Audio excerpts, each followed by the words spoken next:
কিছু এন্টিটি রয়েছে যেগুলো অ্যাকচুয়ালি খুব ডিফিকাল্ট টু হ্যান্ডেল। আমি ফার্স্টে তোমার থেকে ঘটনাটার ব্যাপারে জানতে চাই যে কি ঘটেছিল।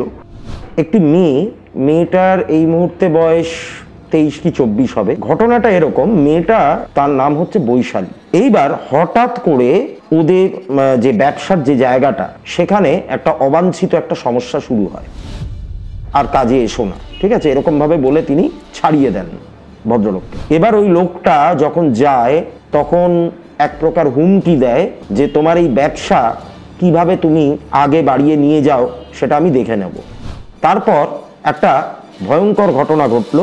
শিয়ালদাতে তিনি ট্রেন থেকে নেমেছেন, এবার ভিড় ঠেলে তিনি বাইরে বেরোবেন, ঠিক সেই সময় তার একটা ম্যাসিভ স্ট্রোক হয়, যে 2 দিন 3 দিন অতিক্রান্ত হওয়ার পর তার মৃত্যুও হয়। কিন্তু ওই বৈশালীর বাবা, যার নাম হচ্ছে পরিমল, তার মধ্যে একটা অদ্ভুত পরিবর্তন কিন্তু লক্ষ্য করা যায়। বৈশালীদের বাড়িতে একটা কুকুর রয়েছে, কোথাও কেউ নেই, যে সিলিং এর দিকে তাকিয়ে প্রচন্ড রকম চিৎকার করতে শুরু করলো। কাউকে একটা দেখেও তেড়ে যায়, কিন্তু কাউকে কোথাও দেখা যায় না। বৈশালী দেখছে যে একটা কালো ধোঁয়ার মতো একটা কুণ্ডলী পুরো উঠোনটাকে প্রদক্ষিণ করে ধীরে ধীরে ঘরের মধ্যে প্রবেশ করছে। হঠাৎ করে ও দেখতে পেল যে দুজন ওর ঠিক পায়ের সামনে দাঁড়িয়ে, ছায়ামূর্তি, একজন পুরুষ একজন মহিলা, দুজনেই তার দিকে তাকিয়ে বিশ্রীভাবে হাসছে, দুজনেরই ঘাট দুটো বেঁকানো। ওর মনে হলো কেউ যেন ঘরটার মধ্যে ঢুকেছে। তা সেই ছায়ামূর্তি দুটো মানে সিলিং থেকে গলায় দড়ি দিয়ে ঝুলে পড়েছে, এবং তাদের মধ্যে একজনের পা প্রায় ওর নাকের কাছে। এরপর এমন একটা ঘটনা ঘটলো যেটা কিন্তু খুবই অস্বাভাবিক। পরিতোষ কাকু আমাকে ডাকছেন, এই ডাক উপেক্ষা করা আমার পক্ষে সম্ভব না। পরিতোষ কাকুটাকে? এবার ঠাকুরদা এসে বৈশালীকে যেন বলছেন যে আমাকে পারলে ক্ষমা করে দিস মা। এই যে প্রেত সাধনা করা হয়, এই প্রেতকে বশে কিভাবে আনা হয়? প্রেত রয়েছে, ঠিক আছে, সে কি জানে মৃত্যুর পর সে জীবিত অবস্থায় কে ছিল? বেতাল ব্যাপারটা কি?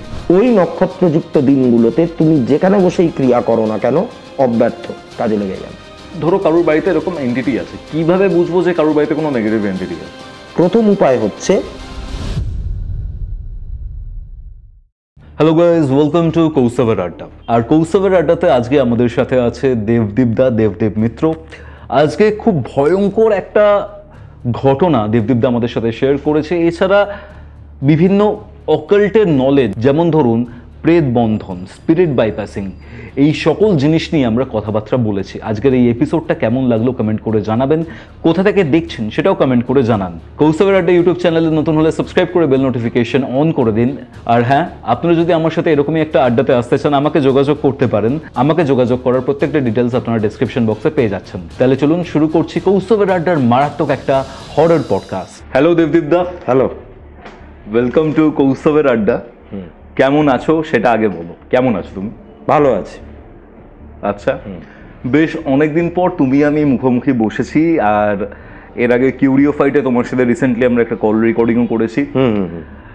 এখানে এখন একটা বিষয়, সেটা হচ্ছে যে তুমি আমাকে এমন একটা কেসের ব্যাপারে বলেছো যেখানে অনেকগুলো এলিমেন্ট রয়েছে, এমন কিছু এন্টিটি রয়েছে যেগুলো অ্যাকচুয়ালি খুব ডিফিকাল্ট টু হ্যান্ডেল। হ্যাঁ, এবং আজকে এমন আরো বেশ কিছু তথ্য নিয়ে আমরা আলোচনা করব প্যারানর্মাল ডোমেনে, যেগুলো হয়তো এর আগে কেউ কখনো শোনেইনি। আমি ফার্স্টে তোমার থেকে ঘটনাটার ব্যাপারে জানতে চাই যে কি ঘটেছিল, তারপর আমরা আস্তে আস্তে ওই প্যারানর্মাল ডোমেনের মধ্যে ঢুকবো। ঘটনাটা কি? আচ্ছা, ঘটনাটা বলতে পারো আমাদেরই এলাকার, মানে একদম আমাদের বাড়ির কাছে না হলেও মানে ওই পাটুলির মধ্যেই আর কি, সাউথ কলকাতা। হ্যাঁ, এইবার একটি মেয়েটার এই মুহূর্তে বয়স 23 কি 24 হবে। তা সে প্রথম আমার সাথে যোগাযোগ করে, এবং যোগাযোগ করে ও যেরকম হয় আর কি, মানে অ্যাস্ট্রোলজিক্যাল কনসালটেশন নিতে চায়। তা আমি বললাম যে কাদের কাদের করতে হবে। তা মেয়েটি বলছে যে আমার বাবার এবং আমার মায়ের, তিনজনেরই আমার অ্যাস্ট্রোলজিক্যাল কনসালটেশন লাগবে। তা আমি একটা নির্ধারিত দিন বললাম, তিনি আমার বাড়িতে এলেন, একাই এসছিলেন।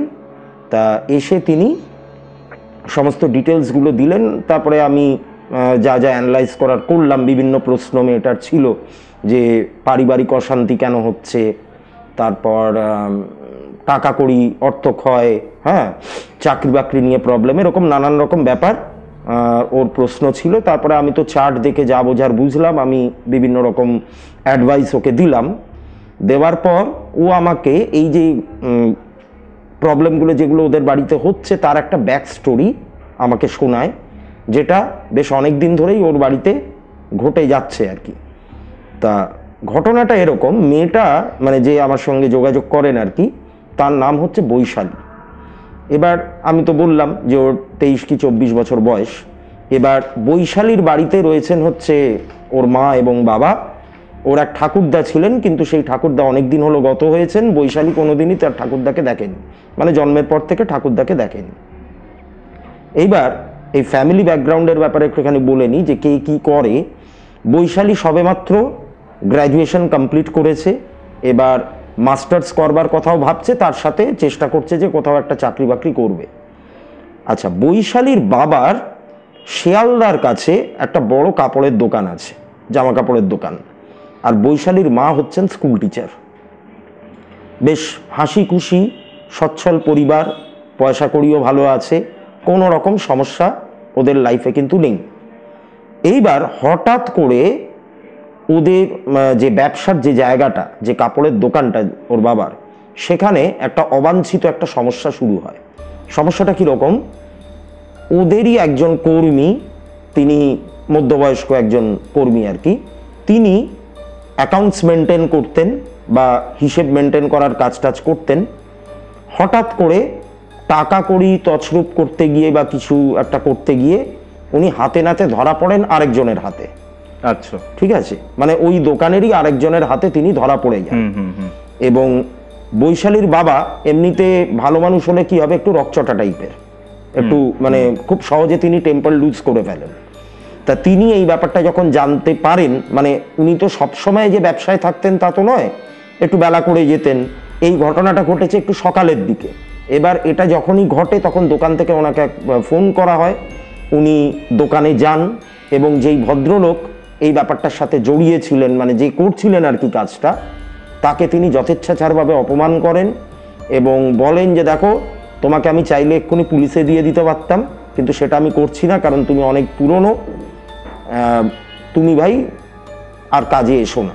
ঠিক আছে, এরকমভাবে বলে তিনি ছাড়িয়ে দেন ভদ্রলোককে। এবার ওই লোকটা যখন যায় তখন এক প্রকার হুমকি দেয় যে তোমার এই ব্যবসা কিভাবে তুমি আগে বাড়িয়ে নিয়ে যাও সেটা আমি দেখে নেব, এরকম একটা থ্রেট তিনি কিন্তু দেন। যাই হোক, তা এরপরে আরও দিন দুয়েক তিনেক কাটে। তারপর একটা ভয়ঙ্কর ঘটনা ঘটল। সেটা হচ্ছে ওই দোকানে যেই ভদ্রলোক এই চুরিটা ধরে ফেলেছিলেন হাতে নাতে, তিনি উত্তর 24 পরগনার কোনো একটা জায়গা থেকে কাজে আসতেন, শিয়ালদায় এসে নামতেন ট্রেনে করে, নিয়ে তারপরে দোকানে ঢুকতেন। তা সেই ভদ্রলোক হঠাৎ করে তার সাথে একটা অদ্ভুত ঘটনা ঘটল। শিয়ালদাতে তিনি ট্রেনে নেমেছেন, ট্রেন থেকে নেমেছেন, এবার ভিড় ঠেলে তিনি বাইরে বেরোবেন, ঠিক সেই সময় তার একটা ম্যাসিভ স্ট্রোক হয়। মানে যেদিন কাজে ছাড়িয়ে দিয়েছে সেই দিনই?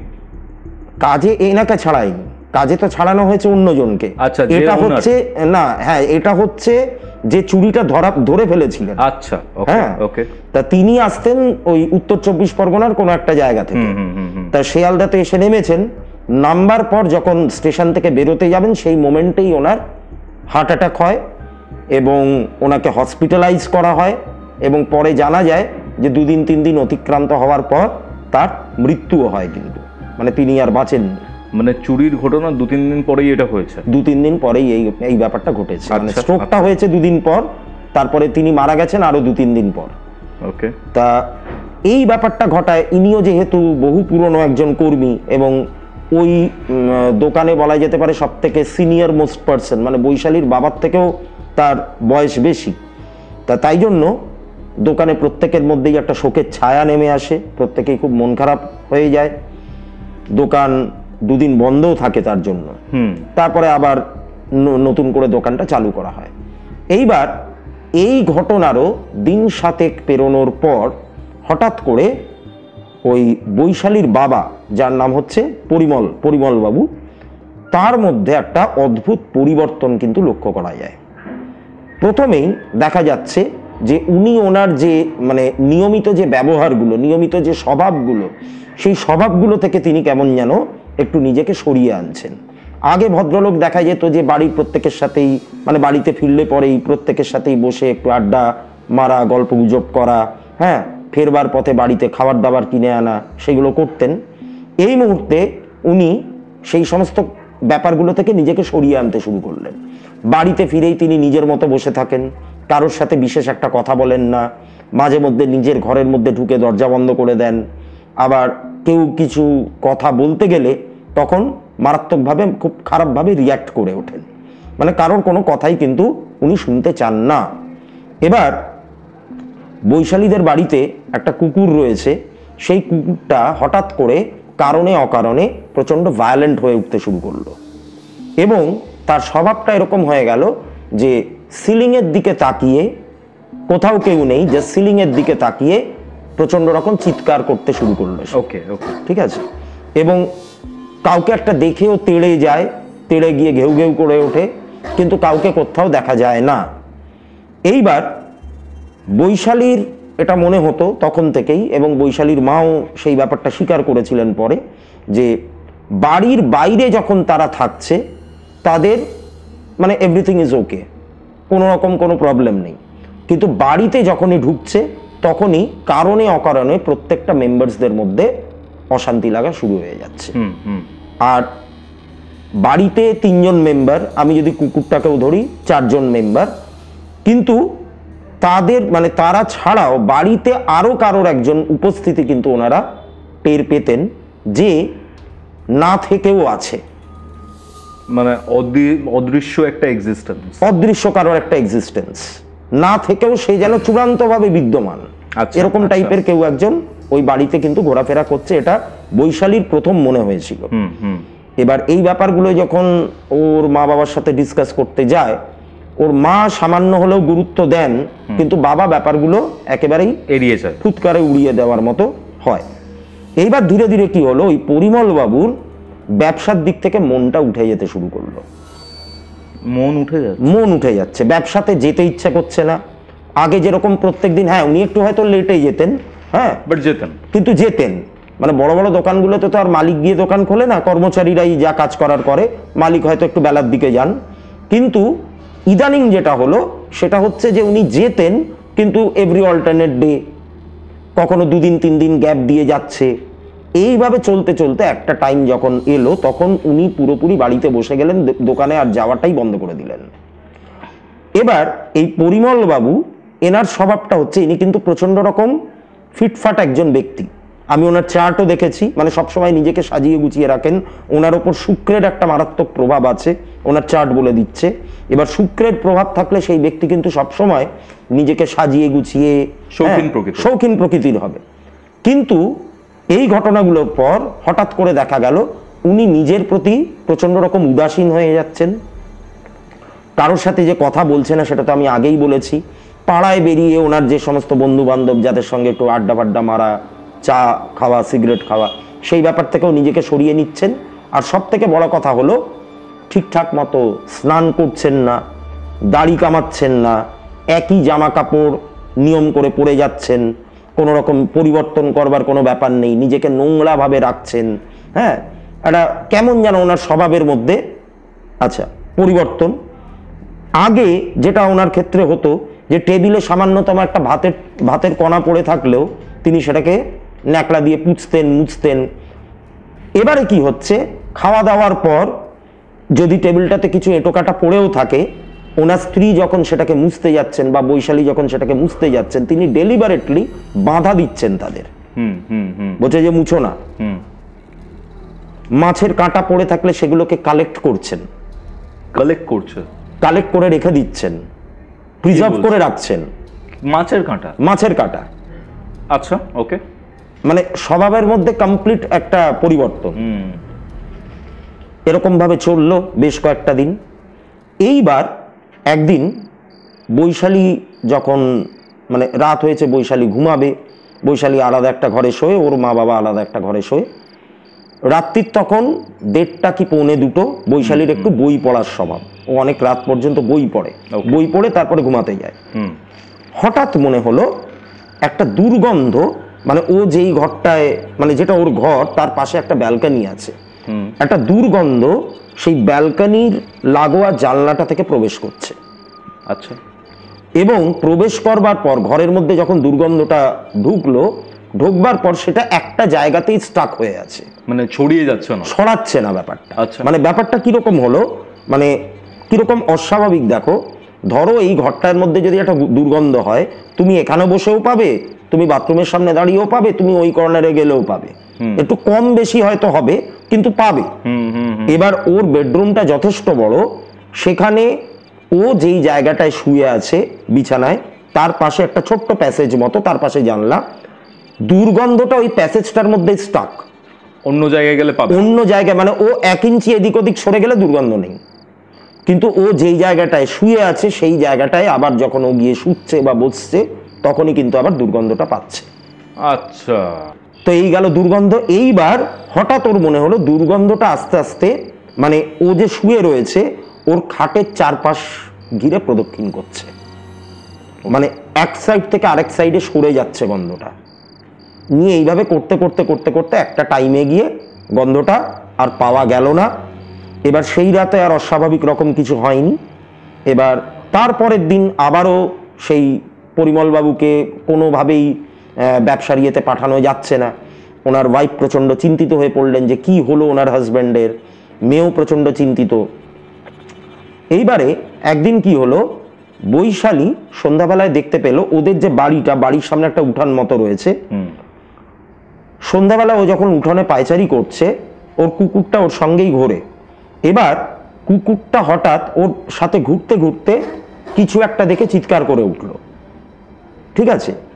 বৈশালী দেখছে যে একটা কালো ধোঁয়ার মতো একটা কুণ্ডলী পুরো উঠানটাকে প্রদক্ষিণ করে ধীরে ধীরে ঘরের মধ্যে প্রবেশ করছে, মানে বাড়িটার মধ্যে। ওকে ওকে।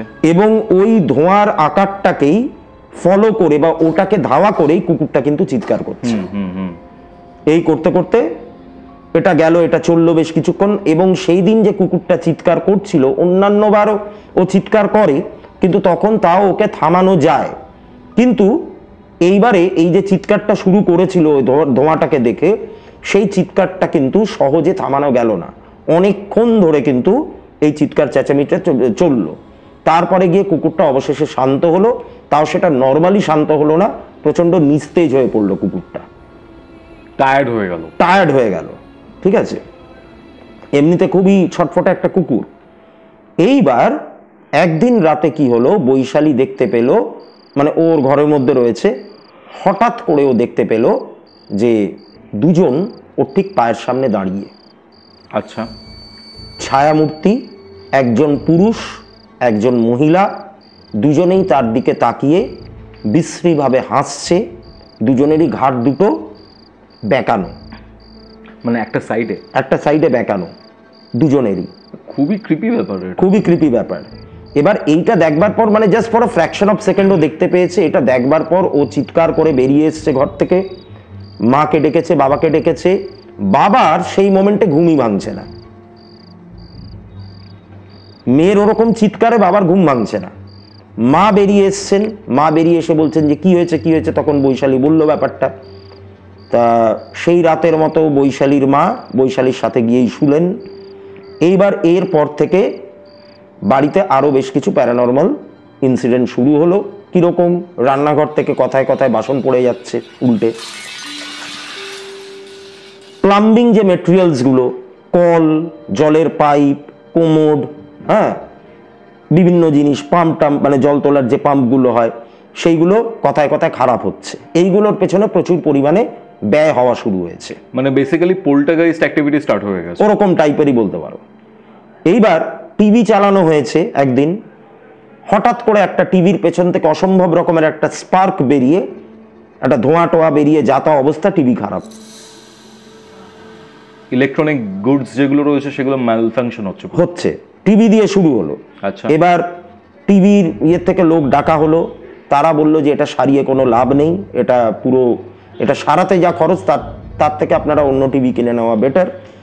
এবার যেহেতু ওদের বাড়িতে একটু টিভি দেখা হয় এবং বিত্তশালী পরিবার, ওরা আর দ্বিতীয়বার ভাবেনি, সেকেন্ড টাইম টিভি কিনেও নিয়েছে।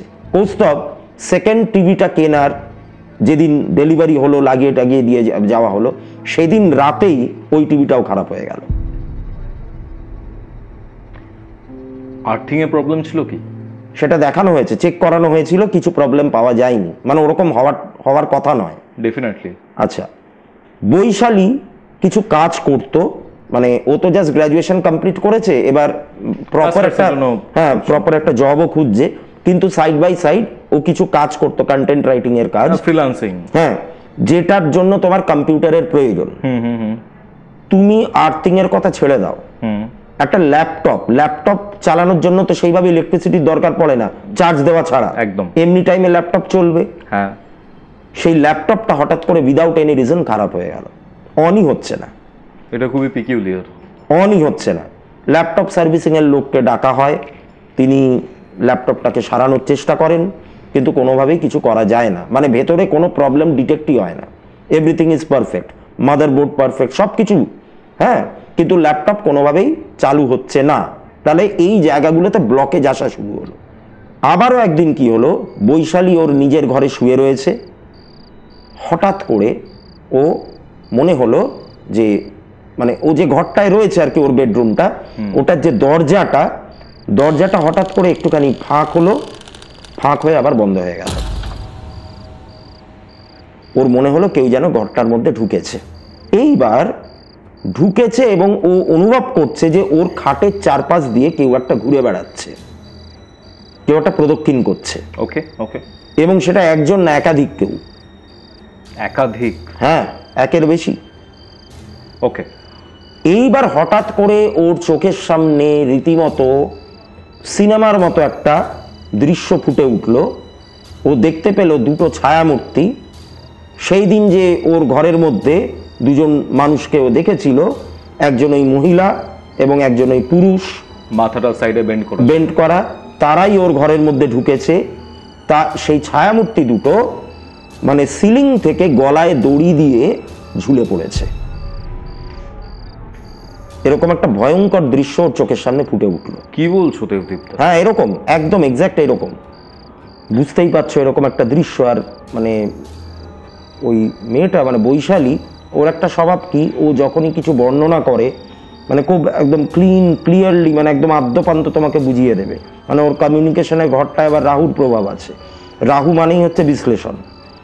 এইবার ও বলছে যে আমি দেখছি, মানে ভয় তো আমি পেয়েছি, এবার ভয় পেয়ে যে তৎক্ষণাৎ উঠে বেরিয়ে চলে আসবো আমি সেটাও করতে পারছি না। আমি দেখছি যে ওই দুটো ছায়ামূর্তি ওপর থেকে ওইভাবে ঝুলে রয়েছে এবং মানে তারা টু অ্যান্ড ফ্রো এরকম পেন্ডুলামের মতো দোল খাচ্ছে, এবং তাদের মধ্যে একজনের পা, মানে পায়ের আঙুলগুলো প্রায় ওর নাকের কাছে, মানে ঠিক এইভাবে বর্ণনাটা দিচ্ছে আর কি। এইটা কিছুক্ষণ চলবার পর একটা সিনেমা, আগেকার দিনের সিনেমার ছবি যেরকম বুশ করে উবে যেত, এরকমভাবে ব্যাপারটা উবে গেল।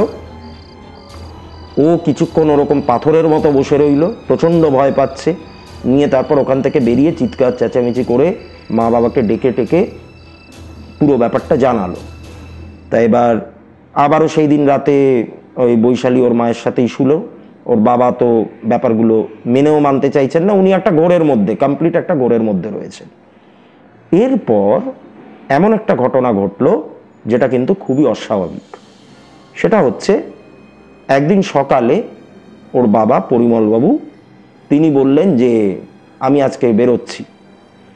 এবার ভদ্রমহিলা, মানে বৈশালীর মা, বৈশালী, এরা ভেবেছে হয়তো আবার ব্যবসায় যাবে, সেদিন একটু স্নান টান করে ভাত টাত খেয়ে তিনি বেরিয়েছেন। এইবার দুপুর গড়িয়েছে, দুপুর গড়িয়ে বিকেল হয়েছে, বিকেল গড়িয়ে সন্ধে হয়েছে। সাধারণত ওদের দোকানটা 8টা, 8:15 অবধি খোলা থাকে। এবার দোকান বন্ধ হয়ে গেলে পরে ওখান থেকে ভদ্রলোক খুব বেশি হলে 8 ঘন্টা 45 মিনিটের মধ্যে বাড়িতে চলে আসেন। সেদিন আর ফিরছেন না, 9টা পেরিয়ে গেছে, ফিরছেন না। তা বৈশালীর মা ওই দোকানেরই একজন কর্মচারীকে ফোন করেছেন যে আচ্ছা উনি কি বেরিয়ে গেছেন। সেই ভদ্রলোক তখন বলছেন যে উনি তো আজকে দোকানে আসেননি, দোকানে যায়নি, এবং সারাদিন বৈশালীর মাও কাজে ব্যস্ত ছিল, বৈশালীর সেদিন বেশ কয়েকটা ইন্টারভিউ ছিল, তাই জন্য উনি কোথায় গেছেন কি করছেন সেটার ফোন করে ওনারা জানতেও চাননি বা জানবার সুযোগটাও পাননি। এবারে যখন দেখছেন যে বাড়িতে ফিরতে দেরি হয়ে যাচ্ছে, তখন ওনাদের মনে হয়েছে খবর নেওয়া দরকার। তা খবর নিতে গিয়ে দেখছে দোকানে যায়নি, ওনাকে ফোন করেছে তার আগে, ওনার ফোন সুইচড অফ। এবার সারা রাত ধরে ভদ্রলোক বাড়িতে ফেরেননি, সবাই দুশ্চিন্তা করছে স্বাভাবিকভাবেই। এইবার বৈশালীর মায়ের হঠাৎ মনে পড়ল যে গড়িয়ার একটু ভেতর দিকে ওনাদের একটা প্রপার্টি আছে, একটা ফ্ল্যাট আছে, হয়তো উনি সেখানে যেতে পারেন, তাহলে আমরা সকালবেলায় গিয়ে সেখানে একটু খোঁজ খবর নেব। এবার এইটা ভেবে ওনারা বাড়ি থেকে বেরোতে যাবেন, হঠাৎ করে একটা মানে বৈশালীর মায়ের নাম্বারে মানে ফোনে একটা নাম্বার থেকে ফোন আসে। এবার যার নাম্বার থেকে ফোন আসে ওনাদের যে আরেকটা প্রপার্টি, আরেকটা ফ্ল্যাট, সেই পাড়ারই একজন ভদ্রলোক। তা ওই অ্যাপার্টমেন্টেই একজন ভদ্রলোক থাকেন, যারা মানে যিনি আর কি এনাদের সাথে পরিচিত। তা সেই ভদ্রলোক হঠাৎ ওই বৈশালীর মায়ের নাম্বারে কল করেন, কল করে বলছেন যে আচ্ছা ব্যাপারটা কি বলুন তো, মানে উনি গতকাল রাতে এলেন, আমি দেখলাম, পরিমলদাকে দেখলাম এই ফ্ল্যাটে এসে ঢুকলেন, আমি হাত নাড়লাম, আমাকে তো চেনেনি, আমি হাত নাড়লাম, আমার সাথে কোনো কথাবার্তা কিছু বললেন না, এবং আমি দেখলাম 2 হাত ভর্তি করে মানে প্লাস্টিকের প্যাকেটে প্রচুর এরকম মাংস, হ্যাঁ, মাছের কাটা টুকরো উনি কিনে নিয়ে যাচ্ছেন। আপনাদের বাড়িতে কি কোনো অনুষ্ঠান আছে? তো বলছে যে না, আমাদের বাড়িতে কোনো অনুষ্ঠান নেই, উনি তো সারাদিন বাড়ি ফেরেননি, গতকাল সকালে বাড়ি থেকে বেরিয়েছিলেন, সারাদিন ফেরেননি, দোকানেও যাননি, ওনার ব্যবসার ওখানেও যাননি, আমি জানি না উনি কি করতে ওখানে গেছেন। এই বলে ওনারা সবাই ওই প্রপার্টিটাতে যান, গিয়ে দরজা নক করেন, ওই ফ্ল্যাটে গিয়ে দরজা নক করেন, ভেতর থেকে পরিমলবাবু দরজা খোলেন না, অনেকভাবে চেষ্টা চরিত্র করে ডাকাডাকি করে লাস্টে লোকজন ডেকে দরজা ঠেলে এক প্রকার ভেঙে ভেতরে ঢুকে দেখেন যে চারদিকে ওই যে মাংস টাংসের কথা বলছিল না, চারদিকে এরকম ছেঁড়া টুকরো টুকরো পড়ে আছে, মানে দেখে মনেই হচ্ছে যে উনি সেই মাংসগুলোকে ভক্ষণ করেছেন, খেয়েছেন। কাঁচা মাংস, কাঁচা মাংসের টুকরো এমনভাবে টুকরোগুলো চারদিকে ছড়ানো রয়েছে, এবং উনি একদম সেন্টারে বসে, চারপাশে এরকম খণ্ড খণ্ড মাংসের টুকরো, কোনোটা খাওয়া কোনোটা আধ খাওয়া, হাড় গোড় সব ছড়িয়ে রয়েছে, দেখে বোঝাই যাচ্ছে যে উনি সেগুলোকে ভক্ষণ করছিলেন। কাঁচা মাংস, কাঁচা মাংস, চোখ টোক পুরো লাল হয়ে গেছে, শরীর দিয়ে দরদর করে ঘাম ঝরছে, মানে সেটা একটা মানে সে দৃশ্য মানে কল্পনা করা যায়। আর তার মধ্যে তো ওই রকম হ্যাগার্ডের মতো চেহারা, হ্যাঁ, দাড়ি গোপ কামানো নয়, নোংরা জামা কাপড় পরা। তো এইবার কোনো মতে ওনাকে ধরে বেঁধে বাড়িতে আনা হয়েছে। তো এরও আরও 2 দিন 3 দিন পর ভদ্রলোক আত্মহত্যার চেষ্টা করেন, এবং সেটা ওই সিলিং থেকে গলায় দড়ি দিয়েই ঝুলে পড়ার চেষ্টা করেন। কিন্তু ভাগ্য ভালো, সময় মতো ব্যাপারটা বৈশালীর মায়ের নজরে পড়ে যায়, উনি গিয়ে ওনাকে রক্ষা করেন। কিন্তু তখন ভদ্রলোক মানে ওই পরিমলবাবু একটা অদ্ভুত কথা বললেন, যেটা বৈশালীর বোধগম্য হলো না, কিন্তু কথাটা শুনে বৈশালীর মা কিন্তু খুব ভয় পেয়ে গেলেন। কথাটা হচ্ছে এরকম, ওনাকে তো বাঁচানো হলো, নামানো টামানো হলো, শুইয়ে দেওয়া হলো, উনি তখন বলছেন যে পরিতোষ কাকু আমাকে ডাকছেন, এই ডাক উপেক্ষা করা আমার পক্ষে সম্ভব না। পরিতোষ কাকুটাকে? আমি আসছি সেই প্রসঙ্গে। পরিতোষ কাকু আমাকে ডাকছেন, আমার পক্ষে সেই ডাক উপেক্ষা করা সম্ভব না। এবার এই কথাটা শুনে বৈশালীর মায়ের চোখে মুখে একদম একটা ভয়ের অভিব্যক্তি ফুটে উঠেছে। আর বৈশালী তো বুঝতেই পারছে না যে প্র্যাকটিক্যালি ব্যাপারটা কিরকম কি হলো। এইবার বৈশালী ওর মাকে জিজ্ঞাসা করেছে যে কি এই পরিতোষ কাকু ইনি কে, এই ব্যাপারটা কি, আমার বোধগম্য হলো না, এটা আমাকে একটুখানি বলো। তা বৈশালীর মা বলছেন যে আজ তো অনেক রাত হয়েছে, আমি সকালবেলায় ঠিক ব্যাপারটা খুলে বলবো।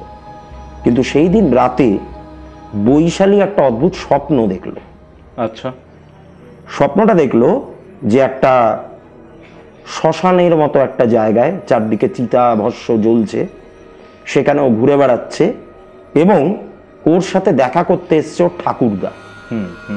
এবার আমি আগেও বলেছিলাম যে বৈশালী কোনোদিন ওর ঠাকুরদাকে দেখেননি, মানে রক্ত মাংসের জীবিত মানুষ হিসেবে কোনোদিন দেখেননি, কারণ বৈশালীর জন্মের আগে ওনার মৃত্যু হয়, তাও প্রায় 2-2.5 বছর আগে বলেইছিল। হ্যাঁ, কিন্তু ওদের বাড়িতে ঠাকুরদার একটা ছবি ছিল, ঠাকুরদা ঠাকুমার একটা ছবি ছিল।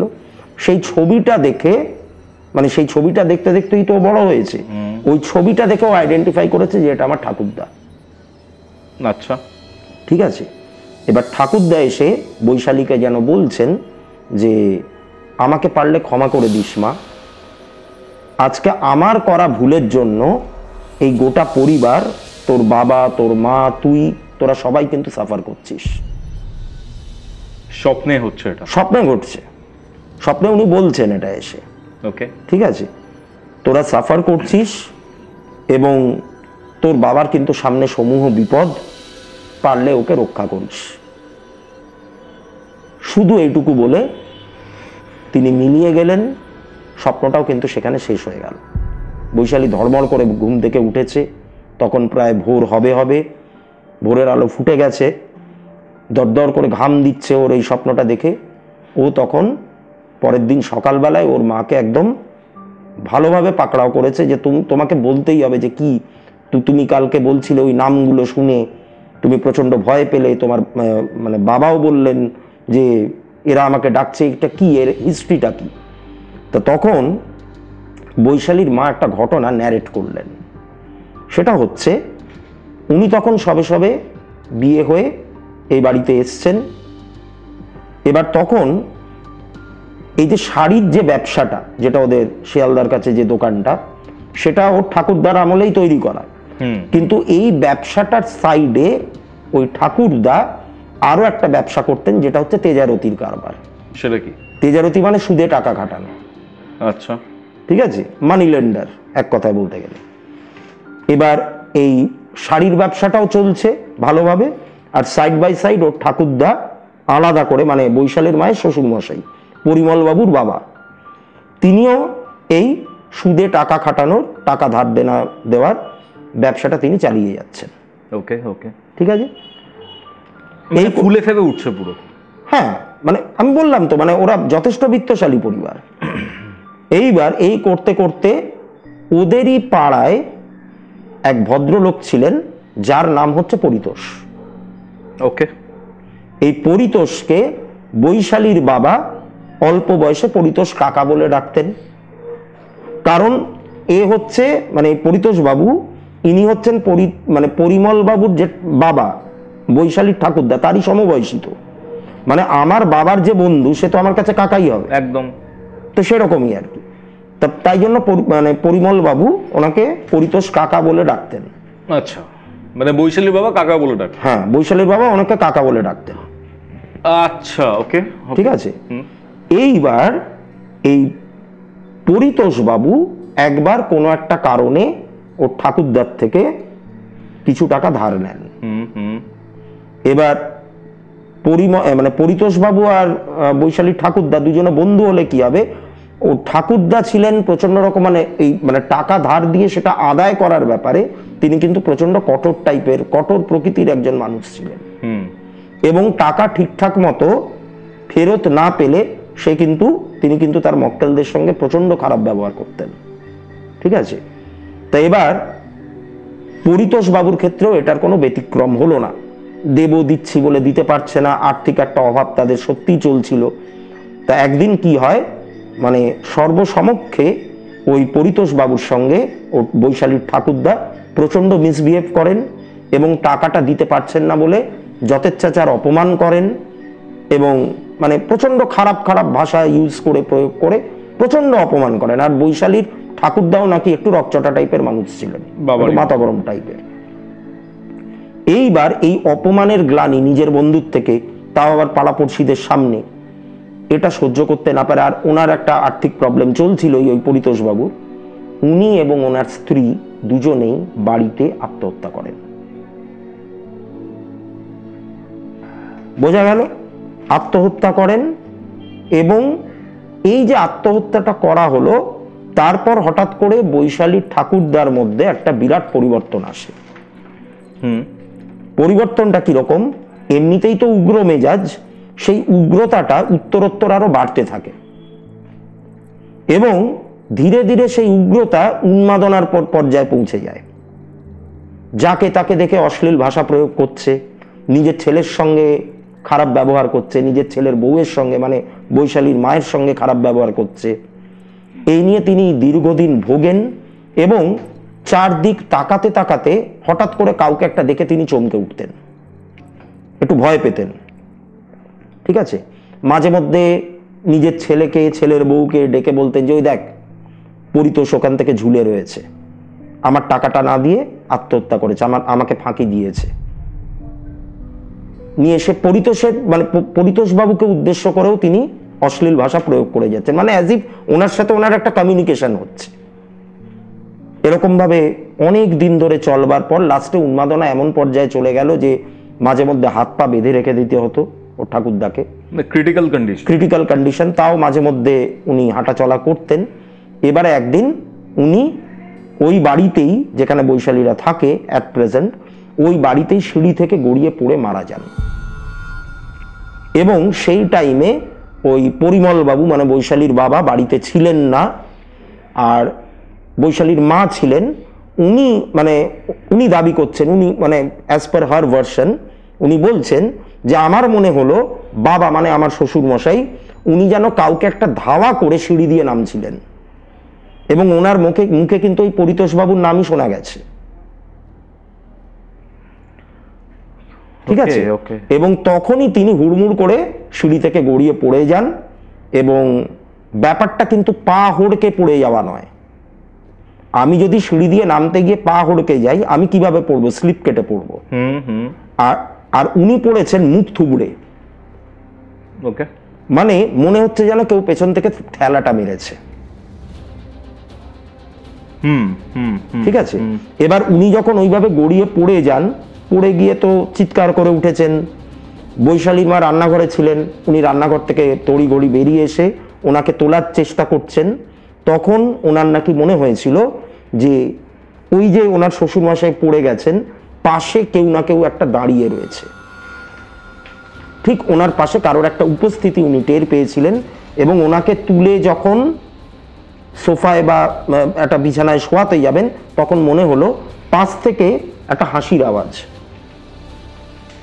এবং সেই মানে কেউ একটা হেসে ওখান থেকে সরে গেল, এবং সেই হাসিটা ছিল খুব তৃপ্তির হাসি, খুব স্যাটিসফ্যাকশনের হাসি, মানে আমাদের কার্য সম্পন্ন হয়েছে এরকম ভাবে বলে হেসে কেউ একটা ওখান থেকে সরে গেল। তা এবার বৈশালীর মা এবার ফিগার আউট করতে পারছে না যে এবার ওনার যে ঠাকুরদার মৃত্যু মানে ওনার শ্বশুরমশাইয়ের মৃত্যু, এরপর থেকে কিন্তু ওই পরিতোষবাবু এবং ওনার স্ত্রী যারা মারা গেছেন, আত্মহত্যা করেছেন, তারা কিন্তু আর তাদের আভাস কোনোদিন পাওয়া যায়নি। মানে ক্রিটিক্যাল কোশ্চেনটা এখানে যে এত বছর পর আবার কি করে তারা ফিরে এলো, কেনই বা এলো? এক্স্যাক্টলি, মানে যদি কারোর এরকম মনোবাসনা থেকে থাকে মৃত্যুর আগে, মৃত্যুর পর সেটা পূরণ হলো, তারপরে আবার কেন মুক্তি পেয়ে যাবার কথা, তাহলে সে ফিরে আসছে কি করে? না, মুক্তিটা দেখো আত্মহত্যার ক্ষেত্রে মুক্তি তো অত সহজে হয় না। মানে তুমি বলেছিলে যে লুপের মধ্যে থাকে। এবার মুক্তির কথাটা আমি না হয় বাদই দিচ্ছি, কিন্তু মানে যে রিভেঞ্জের ব্যাপারটা, যে ওই অপমানের গ্লানি সহ্য করতে না পেরে হ্যাঁ এরকম করেছে, আত্মহত্যা করেছে, তারপরে একটা রিভেঞ্জ নিচ্ছে, তারপরেও কেন এতদিন পর তারা ফিরে এলো, এই প্রশ্নটা থেকেই যাচ্ছে। তা যাই হোক, এই তো পুরো ঘটনাটা ওনারা আমাকে ন্যারেট করলেন। এইবার আমি বুঝলাম যে শুধুমাত্র অ্যাস্ট্রোলজিক্যাল রেমেডিস দিয়ে এখানে কিছু করা যাবে না, এখানে অন্যরকম ব্যাপার লাগবে। এবার আমি একদিন ওদের বাড়ি ভিজিট করি। বাড়িতে ঢুকে আমি চূড়ান্ত নেগেটিভিটি ফিল করেছি, মানে একদম নেগেটিভিটি একদম ক্যাপচার্ড হয়ে রয়েছে। মানে চারদিকে স্টাক হয়ে রয়েছে, এবং পরিবারের যে এই মুহূর্তে কোনো রকম সমৃদ্ধি নেই, মানে কোনো রকম ডেভেলপমেন্ট নেই, এই ব্যাপারটা প্রতিটা মুহূর্তে কিন্তু আমি বুঝতে পেরেছিলাম ওখানে। পুরো ঘটনা তো আমার আগে থেকেই শোনা। এইবার মানে ভাইব্রেশন কিভাবে বোঝা যায়, মানে ধরো তুমি একটা বাড়িতে গেলে, একটা কোনো নেগেটিভিটি আছে এরকম কোনো একটা বাড়িতে, মানে পুরো দেওয়ালে তোমাকে হাত রাখতে হবে না, মানে মোটামুটি দেওয়ালটার কাছাকাছি এরকম ভাবে হাত রাখলে তুমি কিছুটা একটা ভাইব্রেশন ফিল করতে কিন্তু পারবে। এবার আমি শুরু করলাম একটু স্পিরিট কমিউনিকেশন করবার চেষ্টা করলাম। এইবার মানে আমাকে ব্যাপারটা বুঝতে গেলে কমিউনিকেশন তো করতেই হবে, এবং কে ব্যাপারটা করেছে না করেছে।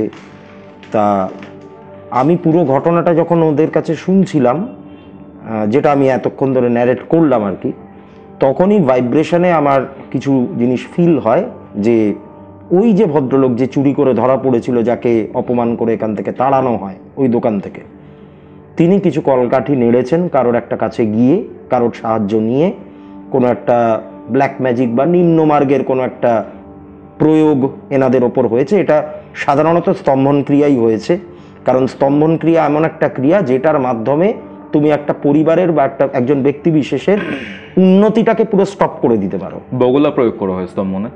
সেটা যে কোনো অনেক কিছুই প্রয়োগ হতে পারে, প্রেত প্রয়োগের মাধ্যমেও হতে পারে, আবার দৈব প্রয়োগের মাধ্যমেও হতে পারে, কিন্তু আজকের দিনে দাঁড়িয়ে অধিকাংশ লোক প্রেত প্রয়োগের মাধ্যমেই করছে, যেহেতু সেটা খুব সহজলভ্য।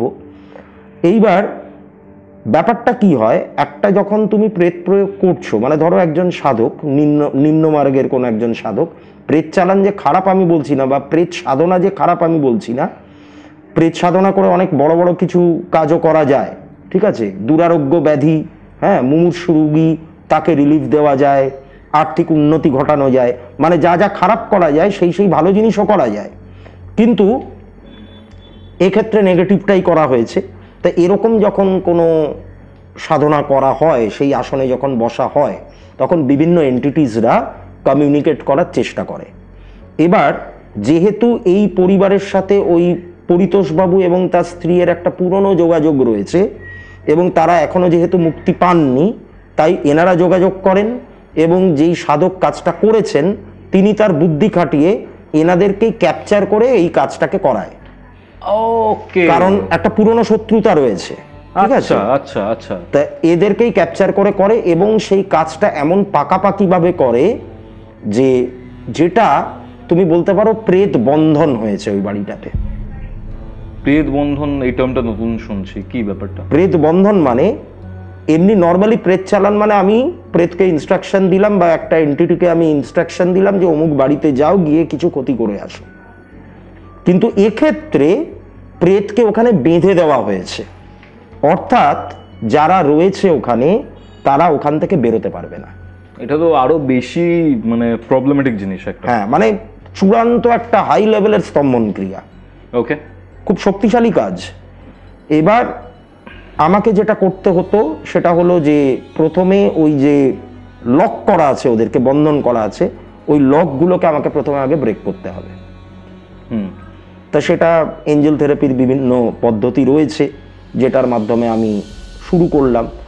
নানান রকম ওয়ার্নিংও কিন্তু এলো ওদের তরফ থেকে। তোমাকে? হ্যাঁ, অবশ্যই নানান রকমের ওয়ার্নিং, যে করোনা, বাড়িতে পরিবার আছে, এই আছে সেই আছে। হ্যাঁ, এবার আমার বাড়িতেও মানে আনন্যাচারাল ইনসিডেন্ট না বললেও কিছু ওয়ার্নিং এসছিল, ঠিক আছে। মানে আমার ওয়াইফের হাতে একটুখানি আঁচড়ের দাগ ফাগ ফুটে ওঠা, হ্যাঁ, আমার ছেলের হঠাৎ হঠাৎ করে অসুস্থতা, এই ব্যাপারগুলো। মানে তোমাদেরও রিস্ক থাকে? অবশ্যই, যারা করতে যাবে তাদের তো অবশ্যই রিস্ক থাকে, সে যে পদ্ধতিতেই করুক না কেন, সেটা এঞ্জেল দিয়েই করো, কি তুমি তন্ত্র দিয়ে করো, কি উইচক্রাফট দিয়ে করো, যেভাবেই তুমি করতে যাও, তুমি স্পিরিট ক্লিনজিং মানেই সেখানে রিস্ক থাকবে। আমি এটা আগেও আলোচনা করেছি বহুবার, যে বাড়িতে কোনো নেগেটিভ এন্টিটি থাকলে পরে সেখানে আর্কঅ্যাঞ্জেল স্যামুয়েল, আর্কঅ্যাঞ্জেল ইউরিয়েল, আর্কঅ্যাঞ্জেল রাফায়েল, র্যাগুয়েল, এরকম নানান রকম আর্কঅ্যাঞ্জেলস আছেন যাদের সাহায্য নেওয়া হয়। কিন্তু আমি ব্যক্তিগতভাবে আমি যে সাধনাটুকু করি তাতে আমি সবথেকে বেশি আমি ডিপেন্ডেন্ট হচ্ছি আর্কঅ্যাঞ্জেল মাইকেলের ওপর, যেহেতু মানে এঞ্জেল যে কমিউনিটিটা তার মধ্যে তিনি হচ্ছেন সর্বশক্তিমান বলা যেতে পারে, এঞ্জেলদের যে বিভিন্ন স্তর আছে, যে 9টা স্তর রয়েছে, তার মধ্যে উনি হচ্ছেন সব থেকে পাওয়ারফুল, এবং প্রত্যেকটা লেয়ারে ওনার কিন্তু যাতায়াত আছে। মানে একদম সেরাফিম থেকে শুরু করে গার্ডিয়ান এঞ্জেলস পুরো স্তর অবধি কিন্তু ওনার যাতায়াত। তা যাই হোক, তা বিভিন্ন রকমের পদ্ধতি অ্যাপ্লাই করে ধীরে ধীরে ধীরে ধীরে এই ব্যাপারটা কাটানো গেল। যে স্পিরিটগুলো ছিল তাদেরকে একটা প্যাসেজ দেওয়া হলো যে ওখান থেকে যাতে তারা বেরিয়ে যায়। তা অনেক কষ্ট করে, অনেক চেষ্টা চরিত্র করে তাদেরকে মানানো গেল, তারা ওখান থেকে বেরিয়েছে। এবং দেখো, একটা জায়গায় ধরো এরকম নেগেটিভ কিছু একটা কাজ হয়েছে আর এই রকম লেভেলের, সেখানে কিছু একটা করলাম, মানে কিছু একটা বিপরীত কিছু একটা ক্রিয়া করা হলো, ওভারনাইট যে সব কিছু ঠিক হয়ে যাবে তা নয়, ঠিক আছে? ধীরে ধীরে তাদেরকে টাইম দিতে হবে, আস্তে আস্তে যে সেই জায়গাগুলো যাতে ঠিকঠাক হয়। ওদের তো নানান রকম প্রবলেম শুরু হয়ে গেছিল, মেয়েটার চাকরি হচ্ছিল না, হওয়া চাকরি আটকে যাওয়া, ব্যবসা মন্দা দেখা গেছিল, ধার দেনা হয়ে গেছিল, ওই বৈশালীর মা যিনি স্কুলে শিক্ষকতা করতেন তার চাকরিটা নিয়ে একটা টানাটানি পড়ে গেছিল। তা নানান রকম সমস্যা, সব তো আর একদিনে সমাধান হয় না, মোটামুটি ফলো আপে আছে, একটু একটু করে কি বলবো পজিটিভ দিকে যাচ্ছে। আরও একটা ব্যাপার যেটা আমি বুঝেছিলাম সেটা হচ্ছে যে ওই বাড়িটাতে শুধুমাত্র এই স্পিরিট ছাড়াও বাইপাসিং এর মাধ্যমেও কিন্তু বেশ কিছু স্পিরিট ওখানে ঢুকে পড়ে। বাইপাসিংটা কি? স্পিরিট বাইপাসিং এর কথা বলছো? হ্যাঁ, এক্স্যাক্টলি। সেটা কি? সেটা হচ্ছে তোমার ধরো এই যে দেহ থেকে বেরোনোর পর যাদেরকে আমরা আত্মা, বা আরো বেটার ভাবে বলতে গেলে প্রেতাত্মা যাদেরকে আমরা বলি, তাদের তো কোনো বাউন্ডারি নেই না, তারা তো সব জায়গায় ঘুরে ফিরে বেড়াতে পারে। এইবার ধরো একটা প্রেত, সে একটা বাড়ির সামনে দিয়ে বা বাড়ির ওপর দিয়েই ধরো পাস করছে। এবার প্রত্যেকটা বাড়ির একটা এনার্জি থাকে, একটা অরা থাকে, সেটা পজিটিভ হতে পারে, সেটা নেগেটিভ হতে পারে। এবার নেগেটিভ অরা যদি পায়, বা সেই বাড়িটাতে আগে থেকেই যদি কোনো প্রেত চালান হয়ে থাকে, সেখানে যদি কোনো খুব নটোরিয়াস টাইপের কোনো স্পিরিট যদি বাসা বেঁধে থাকে, তখন যারা বাইপাস করছে বা ওই দিক দিয়ে যারা পাস করছে, যে বা যারা, তাদের হয়তো ওই পরিবেশটা, ওই এনভায়রনমেন্টটা খুব ভালো লেগে গেল, মানে অনুকূল আগে থেকেই। হ্যাঁ, ওদের জন্য ফেভারেবল। একদম। প্রেতেদের জন্য কি ফেভারেবল হবে? একদম নেগেটিভ একটা স্টাক, একটা বদ্ধ পরিবেশ, চারদিকে নোংরা ময়লা আবর্জনা, বাড়িতে প্রত্যেকের মধ্যে অশান্তি লেগে যাচ্ছে, এইরকম টাইপের একটা পরিবেশ পেলে ওরা খুব খুশি হয়। তো ওই জায়গাটাতে ওরাও কিন্তু স্টাক হয়ে গেছিল। মানে এখানে স্পিরিট বাইপাসিংও হয়েছে। এবং মানে ওই দুজন, যে ওই পরিতোষবাবু এবং ওনার স্ত্রী, এরা দুজন ছাড়াও আরো বেশ কিছু স্পিরিট কিন্তু ওখানে রয়ে গেছিল। তবে স্পিরিট বাইপাসিং হয়ে, মানে বা স্পিরিট বাইপাসিং এর মাধ্যমে কোনো স্পিরিট এসে বাসা বাঁধলে তাদেরকে বার করাটা খুব একটা প্রবলেমেটিক হয় না, যতটা না প্রেত চালানের মাধ্যমে যেগুলো হয় সেগুলোতে আরো অনেক বেশি ডিফিকাল্টি ফেস করতে হয়। হ্যাঁ, মানে ধরো তুমি এখান থেকে ইউএস যাবে, দুবাইতে হোল্ড করলে, দেন তুমি আবার ইউএসএ তে গেলে, দুবাই থেকে তোমার মেন টার্গেট হচ্ছে ইউএসএ তে যাওয়া, দুবাইতে তুমি হয়তো বাইপাসিং এর মাধ্যমে গেছো, সেখান থেকে তুমি ইজিলি ইউএসএ চলে যাবে। বাট তোমার গন্তব্য যদি ইউএসএ, তোমার দুবাইতে থাকে, তুমি তো ওখান থেকে বেরোবে না, ওখানেই থেকে যাবে। বুঝতে পারছি বিষয়টা। প্রেত বন্ধন বলতে তুমি যেটা বলতে চাইলে, একটা পার্টিকুলার বাস্তুতে একটা প্রেতকে বা একাধিক প্রেতকে বেঁধে দেওয়া, সেখান থেকে সে আর বেরোতে পারবে না। এই যে প্রেত সাধনা করা হয়, এই প্রেতকে বশে কিভাবে আনা হয়? দেখো, সাধনার সময় সাধারণত কি হয়, সেটা যে কোনো সাধনা, সেটা তুমি এঞ্জেল থেরাপিও বলতে পারো, উইচক্রাফটও বলতে পারো, সবই তো সাধনা। তা এবার তখন যে মন্ত্রগুলো চ্যান্ট করা হয়, সেই ভাইব্রেশনটা অনুভব করে নানান রকম স্পিরিট কিন্তু আশেপাশে এসে উপস্থিত হয়। এবারে যারা পার্টিকুলারলি প্রেত সাধনাই করছে, তারাও কিছু মন্ত্রের মাধ্যমে করছে। যতই নিম্ন স্তরের সাধনা আমরা বলি না কেন, সেটাও তো প্র্যাকটিস করতে হয়, সেটাও তো একজন সাধককে জানতে হয়। তা এবার যখনই আসে, তখনই প্রথমেই যেটা হয় সেটা হচ্ছে সেই সাধকের সাথে সেই প্রেতের একটা চুক্তি হয়, একটা চুক্তিতে বদ্ধ হয়। চুক্তি হচ্ছে একটা প্রেতের যে দাবি থাকে, দেহ ছাড়বার পর একটা প্রেতের একটাই দাবি থাকে, মানে সে যদি প্রেতজনই প্রাপ্ত হয় তাহলে তার দাবি একটাই, সেটা হচ্ছে নতুন দেহ পাওয়া। আচ্ছা। কারণ নতুন দেহ না পেলে তার যে এই জীবনে তার যে অপূর্ণ বাসনাগুলো থেকে গেছে সেগুলোকে সে আর ফুলফিল করতে পারবে না। তাই নতুন দেহ পাওয়াটাই হচ্ছে তার মূল উদ্দেশ্য। এবার কন্ট্রাক্টটা এরকমই যে তুমি আমার হয়ে কাজ করো, তুমি আমার কথায় উঠবে বসবে, আমি যা বলবো তাই করবে, তাহলে একটা টাইম অতিক্রান্ত হওয়ার পর আমি তোমাকে নতুন দেহ পাইয়ে দেব। এটা কি পসিবল?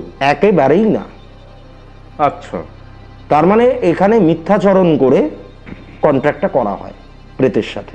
সেটা তারা জানে না, তারা বুঝতে পারে না তখন ব্যাপারটা। তারা তখন এই ব্যাপারটা বুঝতে পারে না। মানে দেহ ছাড়বার পর একটা প্রেতের মধ্যে কিন্তু অনেক লিমিটেশনস থাকে। আমরা শুধু ভাবি যে এদিক সেদিক যেখানে ইচ্ছা ঘুরে বেড়াতে পারে, কিন্তু তার বাইরে গিয়ে নানান রকম লিমিটেশন চলে আসে একজন প্রেতের। প্রেতের দিক জ্ঞান থাকে না, প্রেতের কে আপন কে পর এই এই এই বোধটা কাজ করে না, হাতের লেখা বুঝতে পারে না। সেটা হতেই পারে। প্রেত রয়েছে, ঠিক আছে, সে কি জানে মৃত্যুর পর সে জীবিত অবস্থায় কে ছিল? হ্যাঁ, এবারে অনেক রকম ব্যাপার হয় এখানে। যেই জীবনটাকে ও ছেড়ে বেরিয়ে এসছে সেটাকে আস্তে আস্তে তো মনে পড়ে, আবার তার সাথে সাথে ওর আরো যে পাস্ট লাইফ সেইগুলো স্মৃতিও কিন্তু তার ফিরে আসে। আচ্ছা, তার চেতনার মধ্যে ফিরে আসে, ঠিক আছে। এবার অমুক একটা জন্মে কেউ হয়তো ওর সাথে মারাত্মক ইনজাস্টিস করেছিল, এই জন্মে হঠাৎ করে মানে স্পিরিট ওয়ার্ল্ডে প্রবেশ করবার পর বা প্রেত যোনি প্রাপ্ত হওয়ার পর ওর ওইটাও মনে পড়ে যায়। মানে এতগুলো জন্মের অপূর্ণ ইচ্ছা, হ্যাঁ, সেখান থেকে মুক্তি পাওয়া খুব টাফ। মুক্তি পাওয়া তো খুব টাফ, এবং ওই নতুন দেহ পেতে হবে। এবার নতুন দেহ পাওয়ার ইন্টেন্সিটিটা মারাত্মক, ইন্টেন্স লেভেলের সেই চাহিদা। তা তখন সাধকের কিন্তু প্রচন্ড রকম সুবিধা হয়ে যায় তাদেরকে বসে আনার। আচ্ছা, ধরো কাউকে বসে আনা গেল, এবার এই যে প্রেত রয়েছে কি সাধকের কথাতেই উঠবে বসবে, না নিজস্ব ফ্রি উইলও থাকে কিছু কিছু ক্ষেত্রে? দেখো, সাধক তাকে যতটুকু করতে বলার, মানে সাধকের কাজ হচ্ছে বলা যে অমুক বাড়িটাতে যাও, সেখানে 3 জন রামশ্যাম যদু মধু 4 জন লোক বসবাস করে, গিয়ে তাদের পরিবারটাকে পুরো ছারখার করে দিয়ে আসো। এবার স্পিরিট নিজে ডিসাইড করবে যে এই ছারখারটা ও কিভাবে করবে। ওখানে ওর ফ্রি উইল আছে, ওখানে ওর ফ্রি উইল আছে। ও কি কাউকে মারবে নাকি আর্থিকভাবে একটা, যদিও বা দেখা যায় সব জায়গায় মানে প্রবলেমগুলো খুব কমন, ঠিক আছে, আর্থিক অভাব থেকে শুরু করে, হ্যাঁ, শারীরিক অক্ষমতা, শারীরিক অসুস্থতা, সব থেকে বড় হচ্ছে আর্থিক সমস্যা। আর্থিক সমস্যা এবং তার সাথে এবার আলাদা করে এক্সট্রা কিছু আরো, ধরো ওখানে কাউকে দেখে সে অ্যাট্রাক্টেড হয়ে গেল, আচ্ছা, এটাও হতে পারে। আচ্ছা, ফিমেল স্পিরিট হলে পরে মেলকে দেখে অ্যাট্রাক্টেড হতে পারে, মেল হলে পরে ফিমেলকে দেখে অ্যাট্রাক্টেড হতে পারে, এরকম নানান রকম ব্যাপার কিন্তু থাকে। এবার ধরো এই প্রেত চালান বা প্রেত বন্ধন করা হলো, সেই প্রেত সেখানে গেল, তাকে যে নির্দিষ্ট কাজটা দেওয়া হয়েছে সেটা সে করতে পারলো না, সে তো আবার সাধকের কাছে রিটার্ন ব্যাক করবে। তখন কি হয়? তখন কি সাধকের ক্ষতি করে না সাধকের আন্ডারেই থাকে? এই টাইমটাতেই ব্যাকফায়ার হয় অনেক ক্ষেত্রে। এবার পারলো না মানে কি, দেখো ওইভাবে পারলো না বলা যায় না, কারণ যখন তুমি কিছু চালান করছো সে সাময়িকভাবে কিছু কাজ কিন্তু করবেই।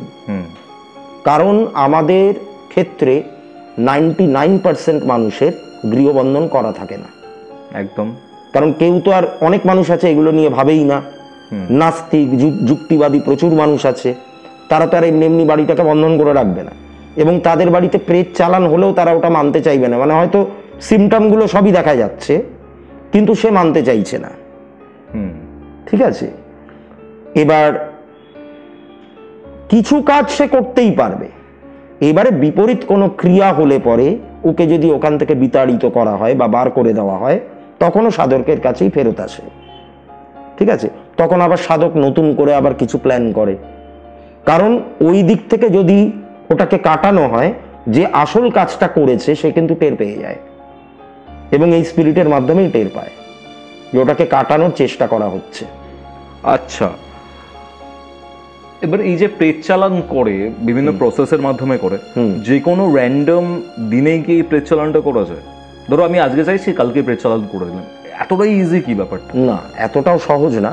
দেখো বিশেষ কিছু তিথি তো থাকেই, হ্যাঁ, অমাবস্যার একটা ব্যাপার থাকে, বিশেষ বিশেষ যে তিথিগুলো, কৌশিকী অমাবস্যা এটসেট্রা এটসেট্রা, এগুলো তো থাকেই।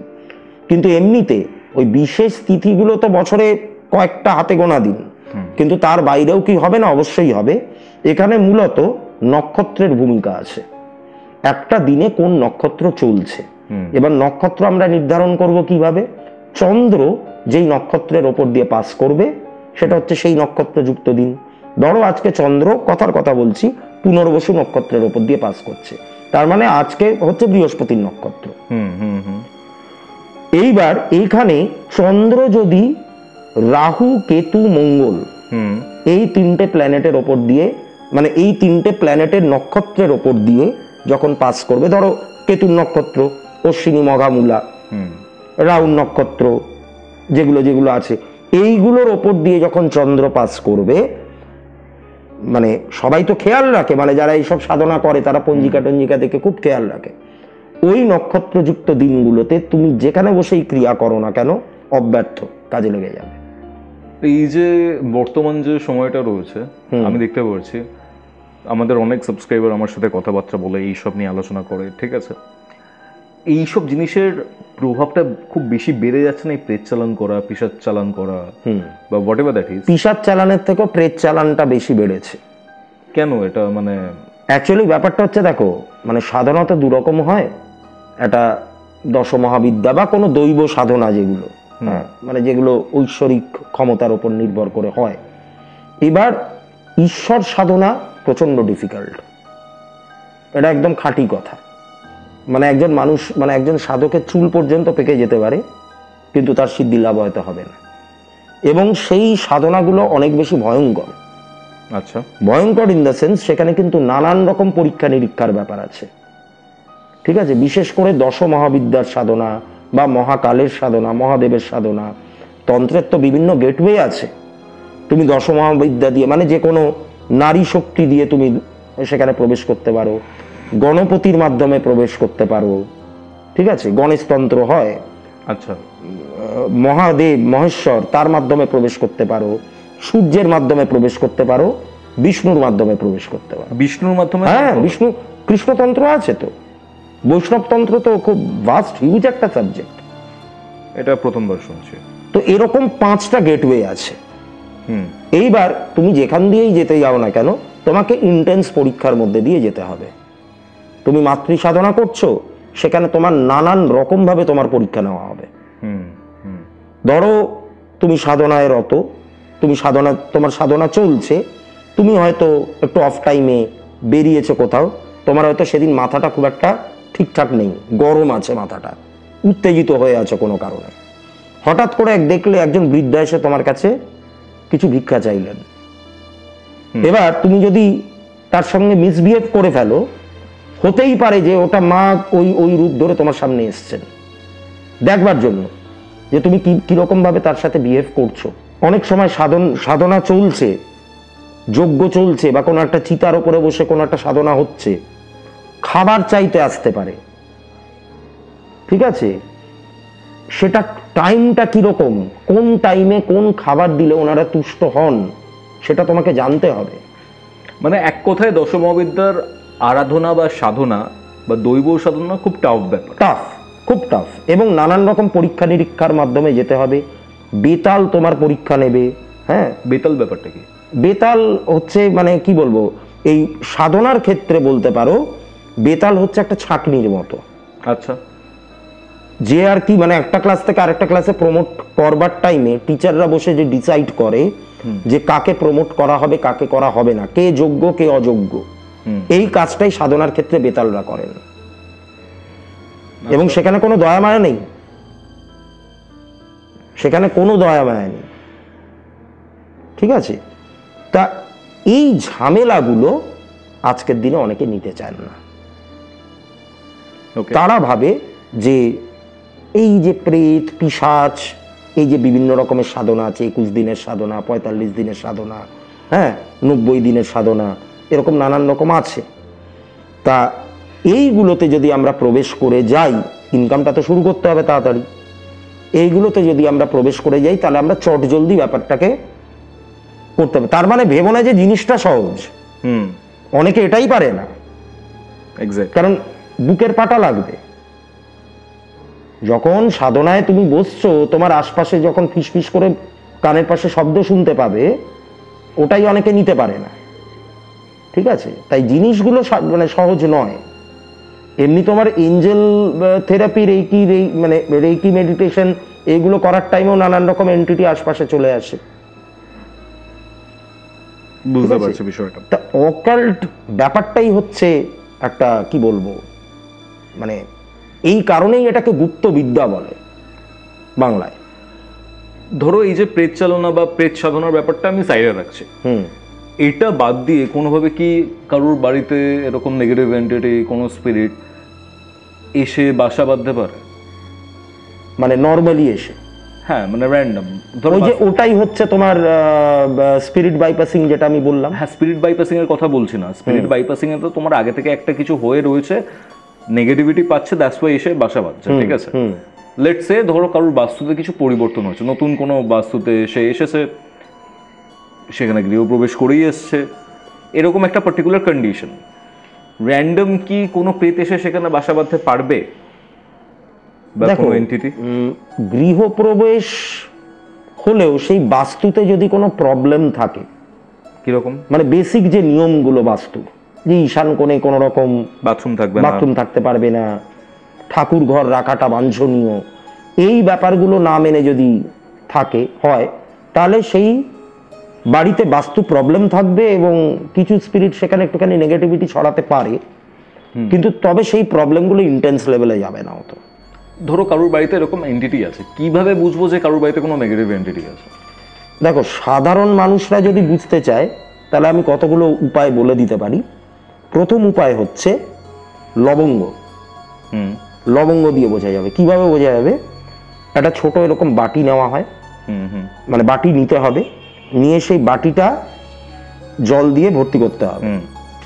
এবার 6-7টা লবঙ্গ এমনভাবে বাটিটার উপরে মানে জলটার উপরে ছড়াতে হবে যাতে একটার সাথে আরেকটা ক্লগড না হয়ে যায়। ওকে, ছড়িয়ে ছিটিয়ে দিতে হবে, যেরকম আমরা খাবারের উপর নুন চেটাই, ঠিক সেই ভঙ্গিতে লবঙ্গগুলোকে ছড়াতে হবে একদম।